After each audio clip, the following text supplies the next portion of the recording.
I spot the silver bow on the hood before anything else. A brand new Audi sedan gleaming under June sunlight in the driveway of my ex-wife's house. The kind of car no 18-year-old should drive, especially one heading to college. But there it sits, waiting like a trophy. Travis stands beside it, jingling keys in his hand, watching Madison's face light up as 50 guests crane their necks to see. My daughter's graduation party is in full swing. I arrived 10 minutes late after my truck refused to start on the first try. Some mechanical metaphor for fatherhood I don't care to examine. I pause at the edge of the gathering. No one notices me yet. Laura, my ex, touches Travis's arm with familiar pride while he puffs his chest. The scene unfolds like I'm watching from underwater, present but separate. Madison takes the microphone Travis hands her. Her blonde hair, the same shade as mine, catches the light. I want to thank the person who's truly been my father. Her voice carries across the backyard. Travis has been there for everything that matters. He's invested in my future. She turns to him, smiling. Unlike my biological father, who just did the minimum. The yard goes silent, completely still. I stand motionless, letting the betrayal wash through me in waves. 10 years of never missing a child support payment. 10 years of covering her phone bill, car insurance, and every extracurricular she wanted to try. 10 years of quietly building a college fund that now holds $83,400, money I set aside every month, even when it meant taking no vacations and driving a truck with 180,000 miles on it. My cousin Cole shifts beside me, jaw clenched. He knows what this moment costs. He's watched me work overtime for years to build that college fund. His hand touches my shoulder, a silent question asking what I need from him. Protection? Intervention? A quick exit? Just last month at her 18th birthday dinner, Madison hugged me and whispered, "Thanks for always being there, Dad." The memory burns against her words now. My chest tightens as 50 pairs of eyes find me at the edge of the gathering. Some guests study their drinks, others whisper behind cupped hands. Laura won't meet my gaze. Cole leans close. "Want to leave?" I shake my head. The humiliation burns through my chest, up my neck, settles behind my eyes. But I won't give them the satisfaction of seeing me retreat. I take a breath, unclench my hands. The path to Madison clears as I walk forward. Conversations halt. Travis shifts his weight, suddenly uncertain. Madison's smile falters when our eyes meet. I hug her. Just that. Her body stiffens in surprise. "Congratulations," I say, voice steady. Nothing else. No defense. No argument. No scene that would only embarrass her further and prove whatever narrative they've built about me. I leave without rushing, nodding to familiar faces, stopping briefly to shake hands with Madison's favorite teacher. The performance costs everything I have. My truck starts on the first try this time. At home, I pull up the financial records on my laptop. The college fund statement shows the current balance, $83,400. I remember opening it the week Madison turned 8. Every month since then, a deposit, never missed once. The 529 plan is solely in my name. Laura never contributed. Not once. The account terms are clear. I control the funds until they're transferred to an accredited institution. I pull up Madison's phone records next. My name on the family plan, her line added when she turned 13. Her insurance documents follow. Coverage through my policy, saving Laura hundreds monthly. The calculator comes out next. I add it all up meticulously. College fund, $83,400. Monthly phone, $85. Car insurance, $215. Annual medical deductible coverage, $1,500. The numbers don't capture the weekend jobs I took when construction slowed during the recession, or the promotion I turned down because it required travel when Madison needed stability, or the second bedroom in my house that stays ready for her visits that became increasingly rare. I close the laptop and walk to the window. The neighborhood is quiet tonight. No graduation parties here. Just working people who understand the value of sacrifice. If 10 years of sacrifice means nothing to her, she can learn what real sacrifice feels like. I don't make the decision lightly, or in anger. I make it with the same methodical certainty I've approached fatherhood with since the divorce. Some lessons can't be taught with words. And if I'm not her real father, then perhaps it's time to step aside and let her real father take financial responsibility too. I return to my laptop and log back into the college fund account. The next day, the phone company representative's voice carries a hint of concern. Mr. Roberts, you're removing Madison from the family plan? She's been on it since she turned 18. I finished for her. Yes, I'm aware. Effective end of month. I check off the first item on my handwritten list. The paper lies flat beside my laptop, each line representing another financial thread, connecting me to a daughter who publicly disowned me yesterday. My handwriting remains steady despite the pressure building behind my eyes. The auto insurance website reveals Madison's new Audi isn't listed on any policy. I call my agent directly. Daniel, good to hear from you. What can I do for you today? Just confirming something. The new car my daughter received it isn't on my policy, correct? No vehicle additions recently. Should we be adding one? No, I say, the word feeling like a small victory. I wanted to verify it wasn't added without my knowledge.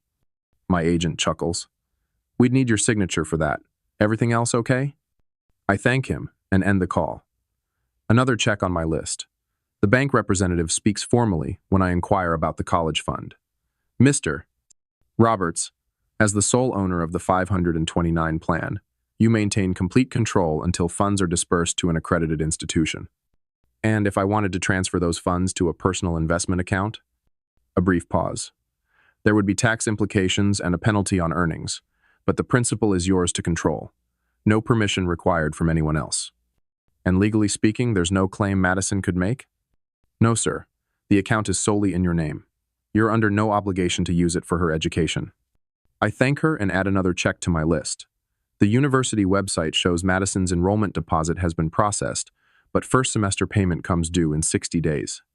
My phone vibrates with a text from Cole. Just heard from Katie, who was helping with setup. Laura coached Madison on that speech beforehand.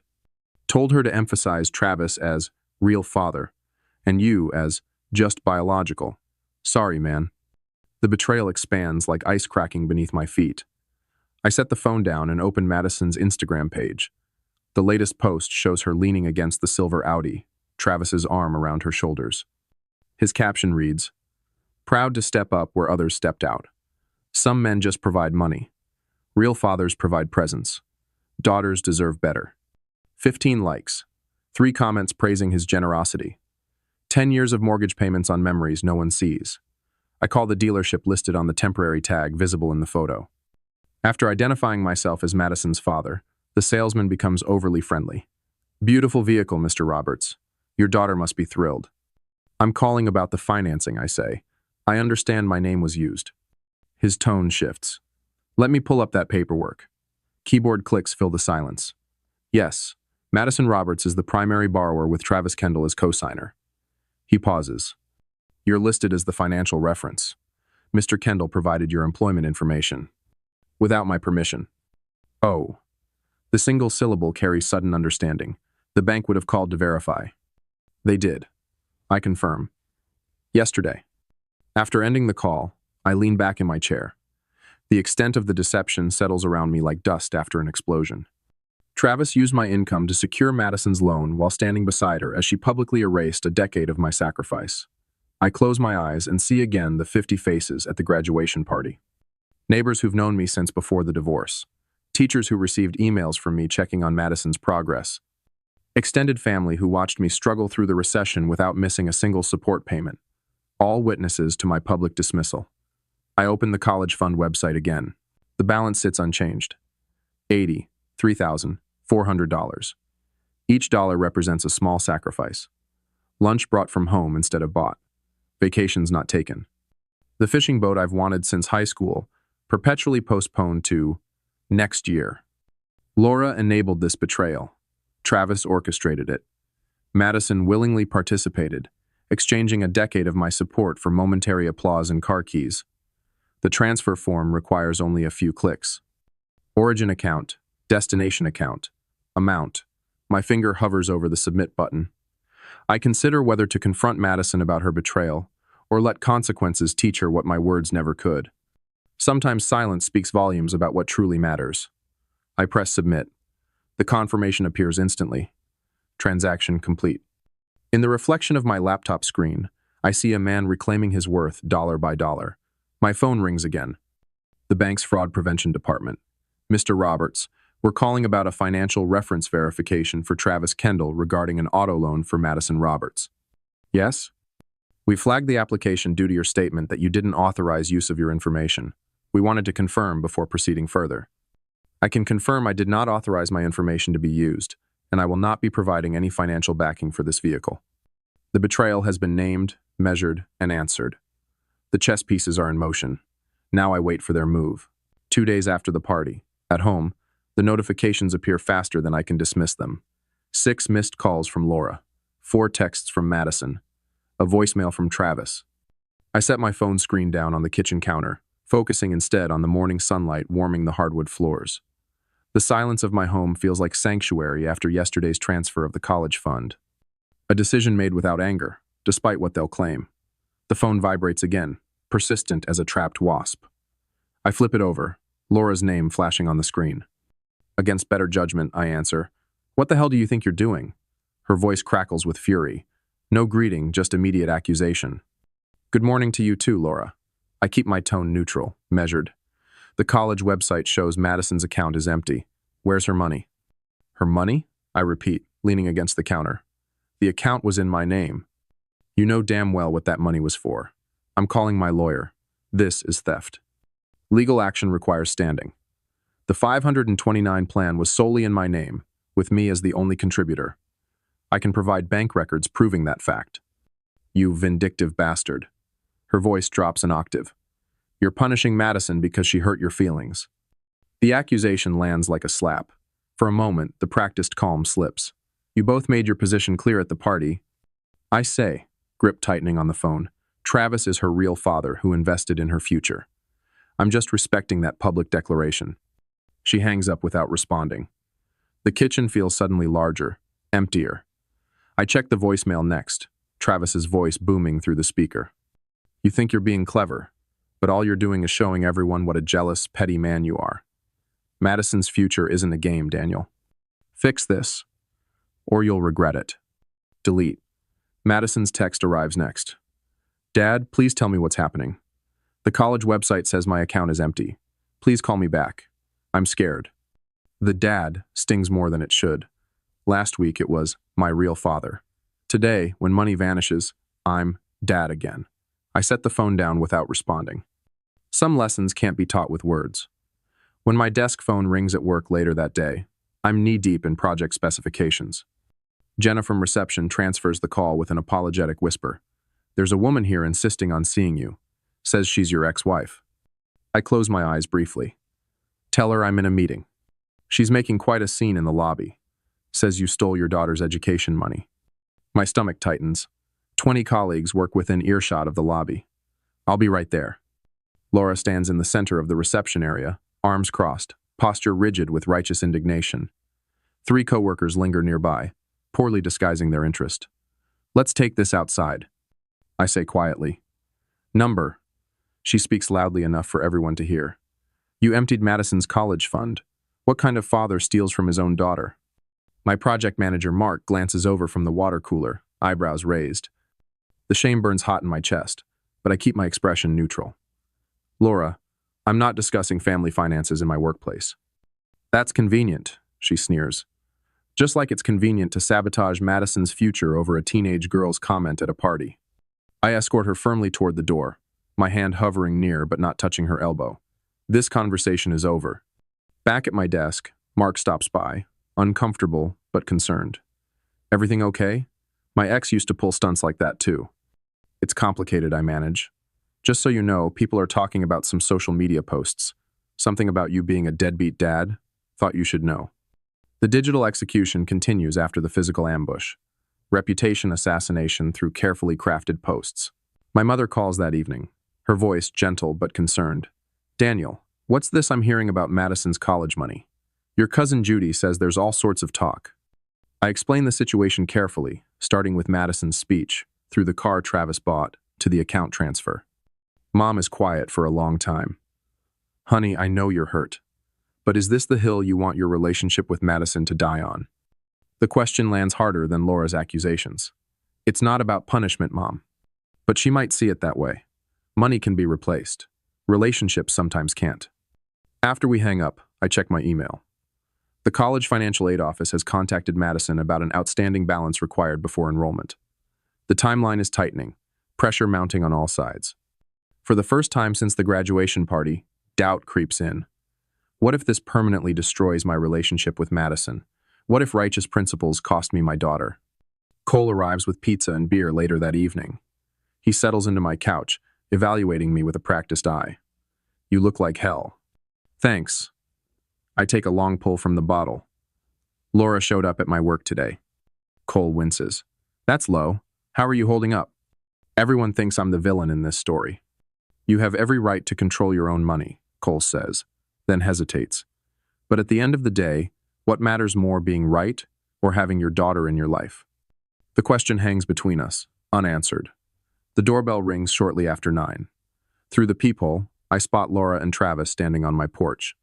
Against my better judgment, I open the door. We need to talk, Laura says, pushing past me into the living room. Travis follows, his usual confidence dimmed. Cole stays seated on the couch, a silent witness. You've made your point, Laura says. Now put the money back in Madison's account. That's not happening. I remain standing, unwilling to cede even that small territory. This is ridiculous. Travis interjects. You're jeopardizing Madison's future over a speech I didn't even know she was going to make.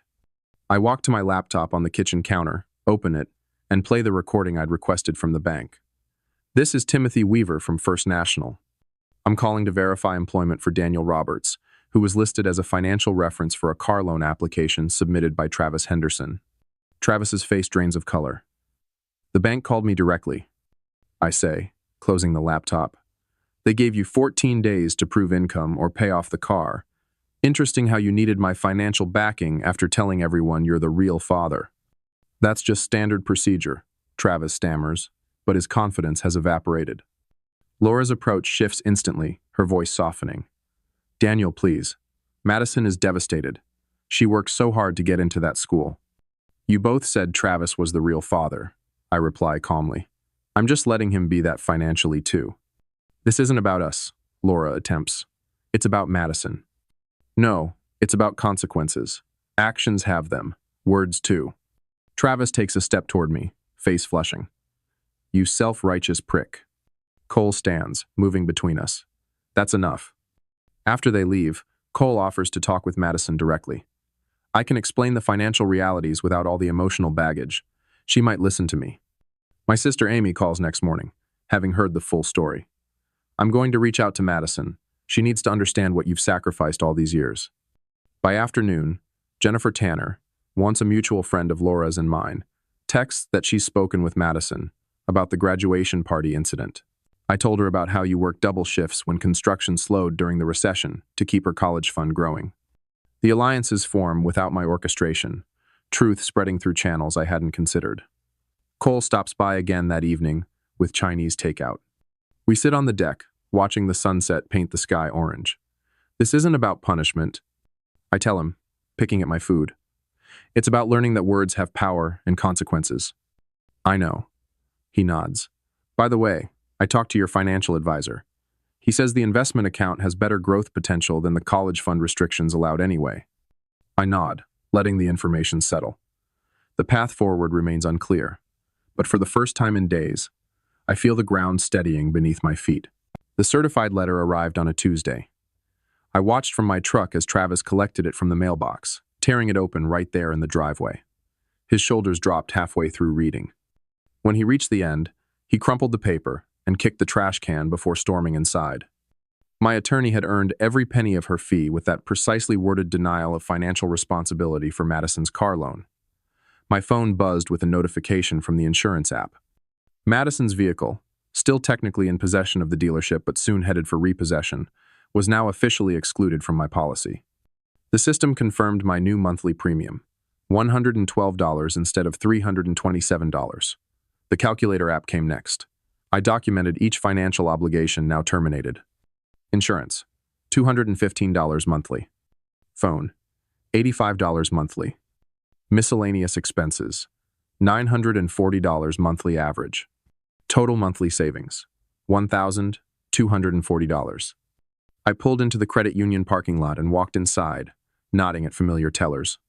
10 minutes later, I had a new account labeled Fishing Boat Fund, with an automatic monthly transfer of $1,240 scheduled. The irony wasn't lost on me. The same amount that had gone to Madison's expenses would now build towards something I'd denied myself for a decade. That evening, I compiled a research packet on student loans, application deadlines, income requirements, cosigner forms, interest rates. I sent it from an anonymous email account to Madison's address. No message attached, just information she would need now. My phone rang at 11:42 that night, Madison's name on the screen. "Dad?" Her voice cracked. "The car.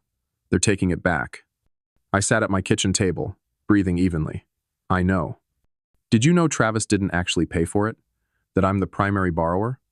"I learned that when the bank called me as your financial reference without my permission," I said. Silence stretched between us.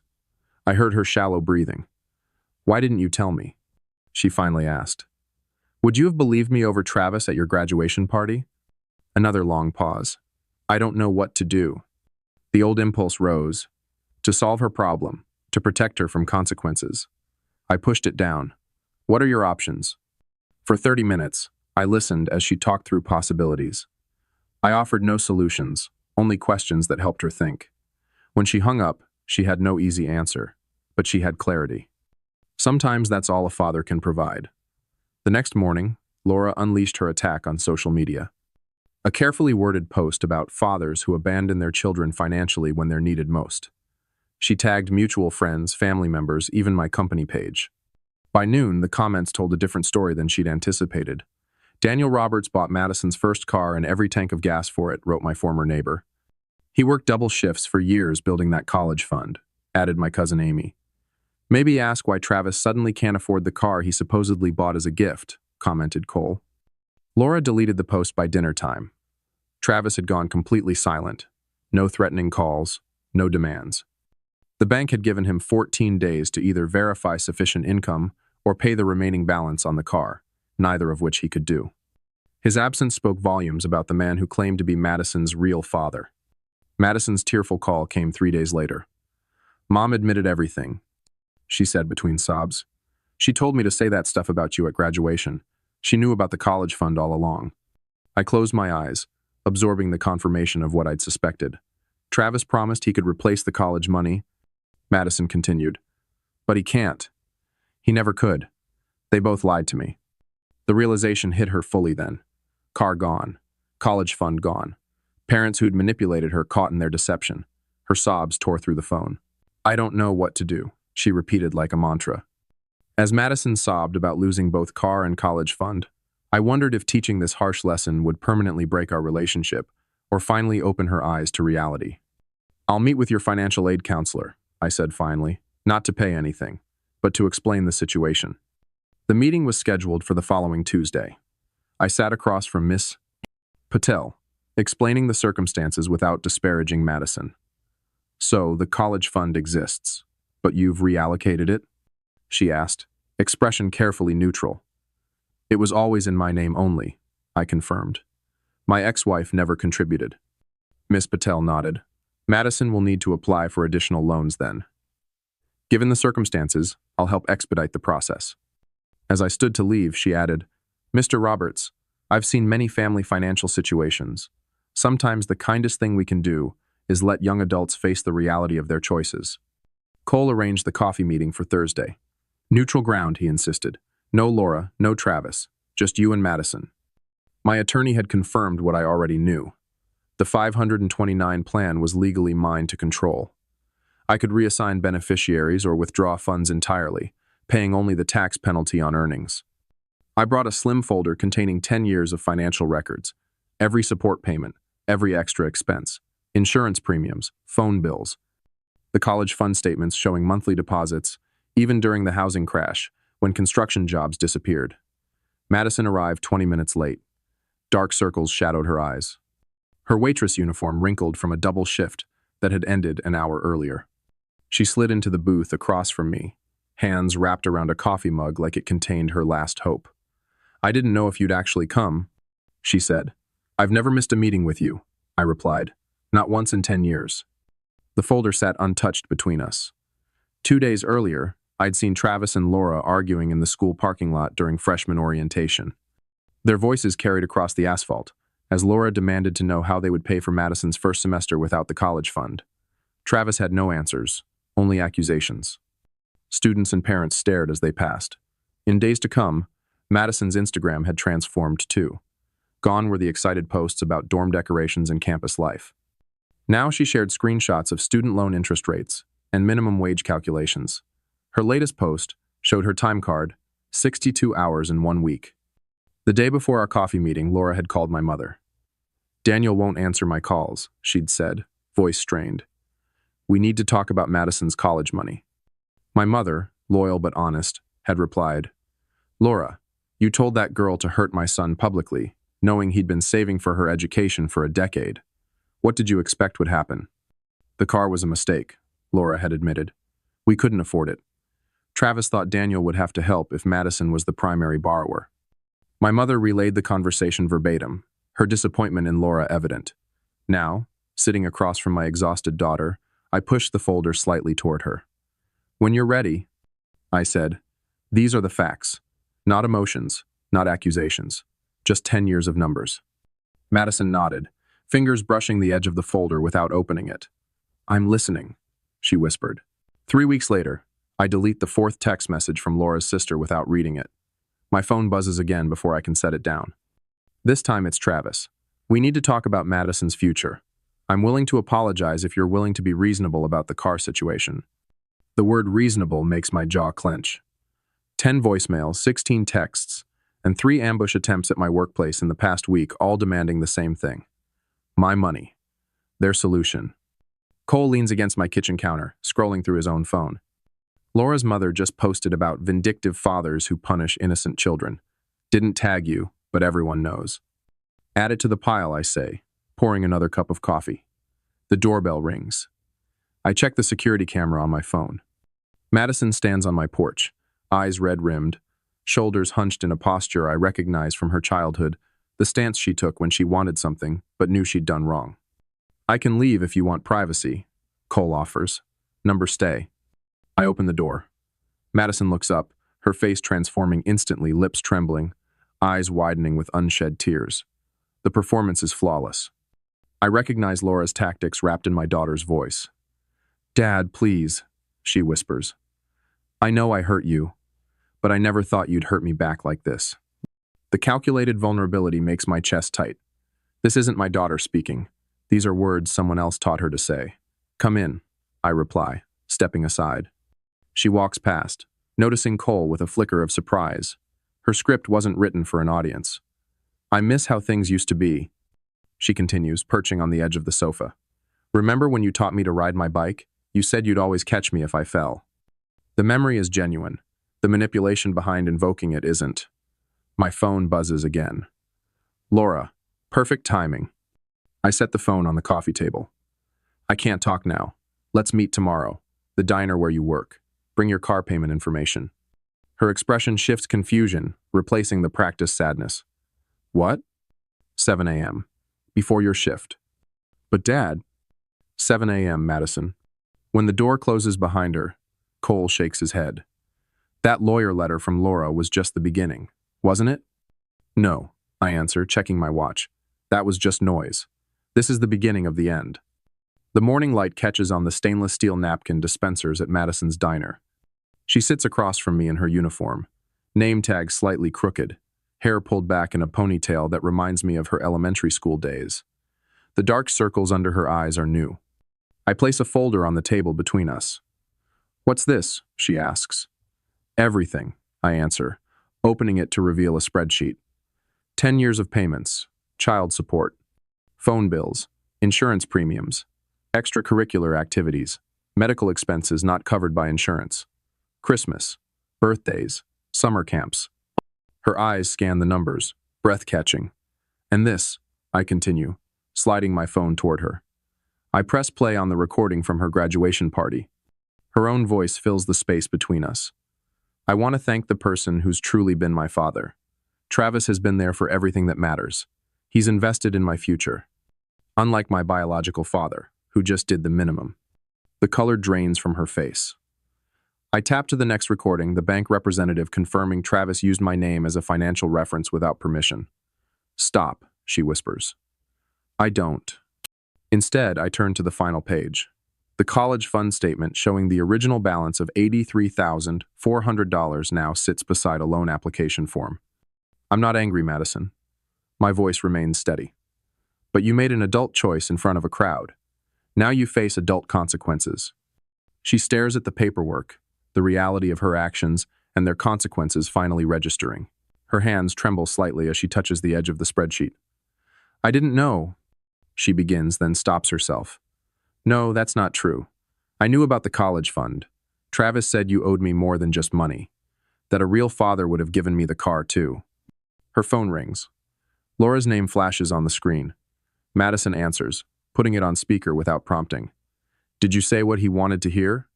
Laura's voice is frantic. Tell him whatever he wants, Madison.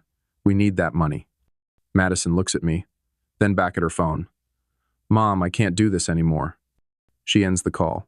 Silence stretches between us. Travis moved out last week, she says finally. After the car got repossessed, he said it wasn't his problem. I nod, unsurprised. He got the spotlight. Now he carries the weight. Tears fill her eyes, but these aren't calculated. I'm sorry. Not because I need the money. I'm sorry because what I said hurt you, and it wasn't true. Her apology hangs in the air, genuine but incomplete. The wound her words created won't heal with a single conversation. I believed him, she continues when I don't respond. Travis kept saying you owed us more, that the college fund was the least you could do. I knew it existed but never thought about what it took for you to build it.